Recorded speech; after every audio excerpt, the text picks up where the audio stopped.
Today on the Philly Talk podcast, we discuss the top 5 wide receiving cores in the NFL, also the top 5 wide receivers under the age of 25, all per PFF. Last but not least, there's a picture of Jalen Hurts going around from 2021 to 2022, and I just got to say this, he looks like a beast. This is Philly Talk with Philly Mike. Talking sixes in the bird gang, that's I like. Competition, we ain't scared, yeah, that's what we like. Win or lose, you know we showing up and we gon' fight.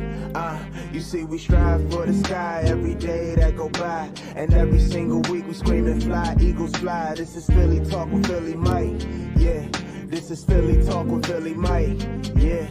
What is going on, everybody? I go by Philly Mike, and this is the Philly Talk podcast, and today we got a lot to talk about, but before we do that, Eagle Nation, help your boy out and hit that like button, subscribe if you are new, and ding that notification bell so you know when these videos drop or when we go live. Shout out to the people who came through the live stream on Thursday. We discuss winners and losers, post OTAs. Again, that notification bell goes a long way. I greatly appreciate it. Also, the like button too. Now, let's get into these top wide receiving cores in the NFL via Ben Lindsay.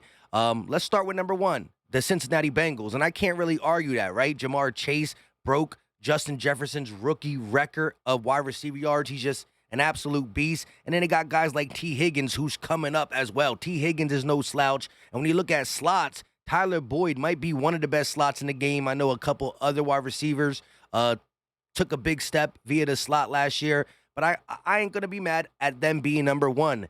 Now, when we look at number 2, it's the Tampa Bay Buccaneers. You got Chris Godwin, who's going to be coming back for them, and Mike Evans. And when you look at that duo, that tandem, they're pretty good. You got guys who can do it all. Mike Evans is really underrated when you look at what he can do stretching the field, going to get 50-50 balls. And I think they're going to now have this Johnson guy, or I forgot the speedster in the slot. So, again, am I really thinking that they're number 2? I think they deserve to be in the top 5. I don't know about number 2, but this is what PFF says. Now, number 3, Miami Dolphins. They got Jalen Waddle, who had a really good rookie season. They got Cedric Wilson, who I believe couldn't get on the field because of how stacked the wide receiving core was in Dallas, but is a legit slot. He tore us up a couple times in the last couple games, especially the last game of the season where we had all our backups in.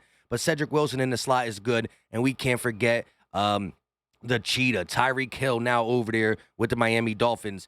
These are 2 teams that, you know, I think you really could put 1 Cincinnati and 2 Miami, but they got Tampa Bay. It is what it is. I think the Dolphins definitely deserve to be in the top wide receiving cores in the NFL, and here we are. At number 4, the Philadelphia Eagles, A.J. Brown, Devontae Smith, just a perfect combination of route running and toughness. Now, that's not saying Devontae Smith ain't tough, and that's not saying A.J. Brown can't route run, but the combination fits hand in hand. I think where we are, not able to get inside the top 3, and I respect the Bengals and the Dolphins wide receiver core, is our slot position.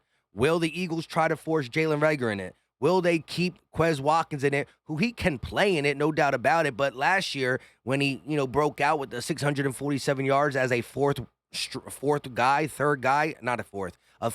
because Reagor kept slipping up the depth chart for his draft status, he did a lot of work on the outside, and I don't know where he fits in. So between Reagor being forced on, Quez in the slot, and Pascal, who I think he can do it, he's a big slot. He did that for the Indianapolis Colts. We got to see that take shape before we can really say how good this wide receiver core is. But of course, we got to be in the top 5. Just having the combination of Devontae Smith and A.J. Brown definitely keeps us right there. And last but not least, the Las Vegas Raiders. Hunter Renfrow just got paid $15 million per year. That's a nice salary on a per year basis, alongside of Devontae Adams, probably one of the best wide receivers in the NFL when you look at the ability to do everything. Devontae Adams is going to elevate that. And I'm not sure if they're talking about tight ends. And if you really classify it, the Bengals don't got that great of a tight end, but the Bucs tight end puts in work in the receiving core. The Eagles tight end is going to put work in the receiving core.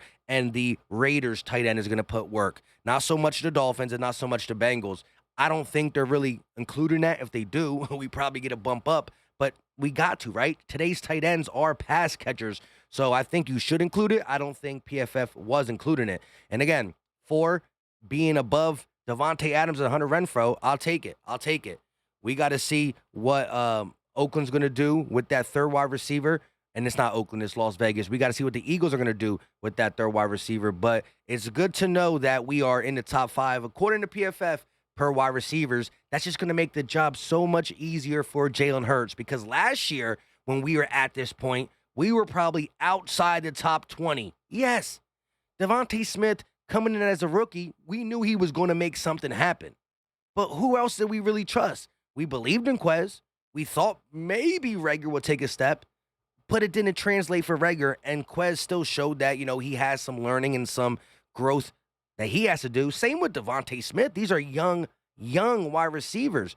Now, going from outside the top 20 to inside the top 5 is big, and a lot of teams did it via trade. Look at the Dolphins, look at the Eagles, look at the Raiders. All traded for a big-time player. That's how they got inside the top 5. The Bucs and the Bengals, they grew it from the ground up, and you got to respect that. Now, let's move over to the best top 5 wide receivers under the age of 25, and they got number 1, Jamar Chase. Can't really argue it. He broke the rookie record from Justin Jefferson.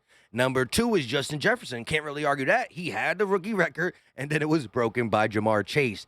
Number 3 is A.J. Brown, and I totally agree. Listen, DK Metcalf is a dog, but if you really put the tape side by side, it's close. It is close. But just look at what A.J. Brown can do. I think he just does a little bit more. Now, who's stronger, who's faster? DK Metcalf.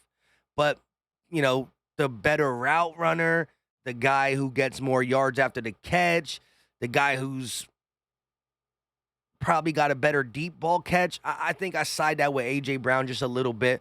But number 4 is DK Metcalf, and number 5 is CeeDee Lamb. And we're going to see how CeeDee Lamb fares in 2022 when he's the number 1 guy. I think the volume's going to be there, but let's just see if the clutchness, the big-time plays when he's getting bracket coverages is going to be there today, like it was last year when he had Amari Cooper and Michael Gallup.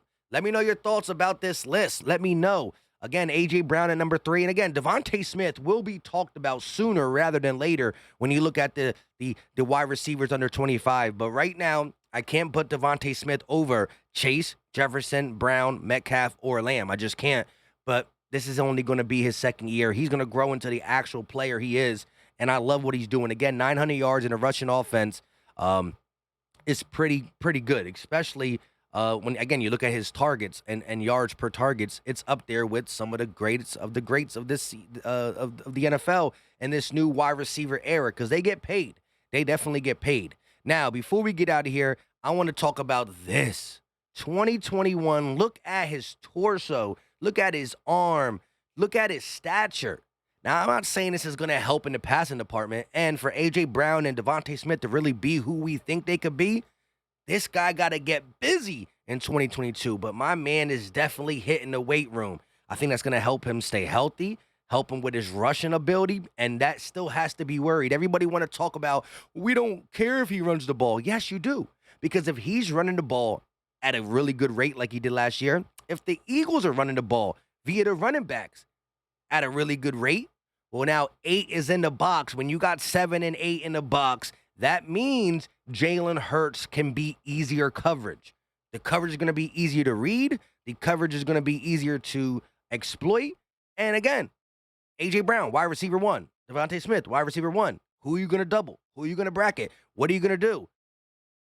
If you put in players in the box, that's leaving your back end of your defense even more vulnerable to 2 number 1 wide receivers, which now Jalen Hurts can say, oh, one-on-one, man-on-man, beat you. You can't cover Devontae. You can't cover A.J. Brown. So I think his running ability is going to also be why he's going to have better looks in the passing game. But just look at this. And again, I'm not saying it's going to make him throw more accurate, this, that, and the third, but he's studying.